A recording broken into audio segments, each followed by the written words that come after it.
हाँ जी, अस्सलाम वालेकुम। आज का हमारा टॉपिक है डाइजेशन इन स्टमक, जो कि of course important long question है। तो स्टमक जो होता है इलास्टिक मस्कुलर बैग है। ये प्रेजेंट होता है डायाफ्रागम के नीचे। ठीक है, डायाफ्रागम एक शीट है जो कि लंग्स को बाकी बॉडी से अलहदा होते हैं इसके ज़रिए। ठीक है, और ये एब्डोमिनल जो है कैविटी उसके लेफ्ट साइड पे प्रेजेंट होता है स्टमक। अब हम बात कर लेते हैं कार्डियक स्फिंक्टर की। तो कार्डियक स्फिंक्टर जो है ना, ये ओइसोफेगस और स्टमक जहाँ पे जंक्शन है उनका, वहाँ पे एक special ring of muscles present होता है जिसे हम कार्डियक स्फिंक्टर कहते हैं।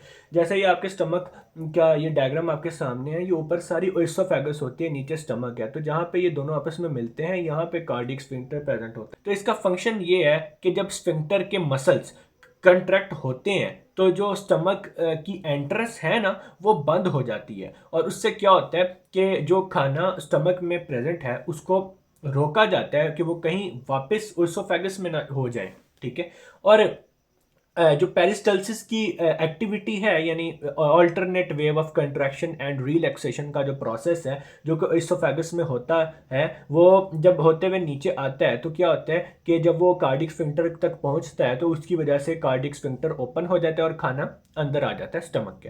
अब हम बात कर लेते हैं स्टमक के फंक्शंस की। तो स्टमक फूड को स्टोर करता है और ये डिसकंटिन्यूस फीडिंग को पॉसिबल बनाता है, और ये फूड को पार्टली डाइजेस्ट भी करता है।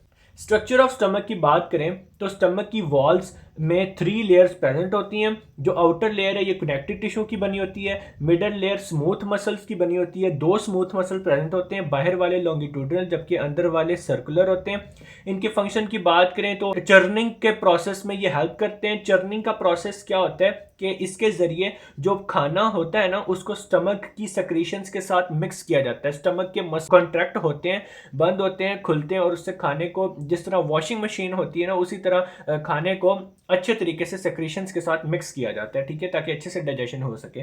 इसी तरह एक तीसरी लेयर होती है इनर लेयर, जो कि कनेक्टिव टिश्यू की बनी होती है और इसमें बहुत सारे ग्लैंड्स भी बने होते हैं। ठीक है, इनर लेयर के पास जैसा मैंने पहले भी बताया, ये ग्लैंड्स जो प्रेजेंट हैं, इन ग्लैंड्स को बेसिकली गैस्ट्रिक ग्लैंड्स कहा जाता है। ठीक है, तो अब हम लोग कंपोजिशन की बात कर लेते हैं गैस्ट्रिक ग्लैंड्स की, जो कि इनर लेयर में प्रेजेंट होते हैं स्टमक की।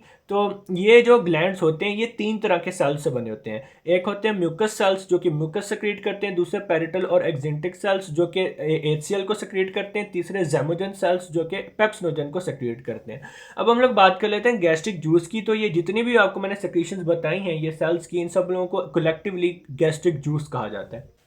अब हम लोग म्यूकस के रोल की बात कर लेते हैं। तो ये स्टमक की वॉल्स के अंदर उनको प्रोटेक्ट करता है। ठीक है, और ये प्रिवेंट करता है कि कहीं स्टमक की वॉल्स जो हैं वो उसी की सेक्रीशंस की वजह से डाइजेस्ट ना हो जाएं और अल्सर ना हो जाए। ठीक है, अल्सर होता है कि सुराख हो जाना। ठीक है, इंटेस्टाइन में या स्टमक में। तो वैसे अब हम हाइड्रोक्लोरिक एसिड की बात करें तो ये फूड को सॉफ्टन करती है। इसके अलावा माइक्रो ऑर्गेनिजम्स जो कि फूड में प्रेजेंट होते हैं उनको मारती है। इसके अलावा जो पीएच ऑफ स्टमक है उसे 2 to 3 में मेंटेन करती है। पेप्सिनोजन की बात करें तो एक्टिवेट होता है पेप्सिनोजन हाइड्रोक्लोरिक एसिड के जरिए पेप्सिन में। पेप्सिन जो है ना एक्टिवेटेड फॉर्म है पेप्सिनोजन की। तो पेप्सिन क्या करता है कि प्रोटीन्स को पेप्टोन्स और पॉलीपेप्टाइड्स में कन्वर्ट होते हैं इसके जरिए। अब हम लोग बात कर लेते हैं चाइम की। तो ये जो मसल्स हैं स्टमक वॉल के, ये थॉरली मिक्स करते हैं फूड को गैस्ट्रिक जूस के साथ, और इस तरह एक सेमी सॉलिड मास के अंदर सारा फूड कन्वर्ट हो जाता है जिसे हम लोग चाइम कहते हैं। ठीक हो गया। तो लास्ट में हमारे पास पेल्विक स्फिंक्टर आ जाता है जो कि स्पेशल रिंग ऑफ मसल्स है स्टमक और डुओडेनम के दरमियान। डुओडेनम स्मॉल इंटेस्टाइन का हिस्सा है और इसे हम पेल्विक स्फिंक्टर कहते हैं। ये भी कभी खुलता है कभी बंद होता है। तो हम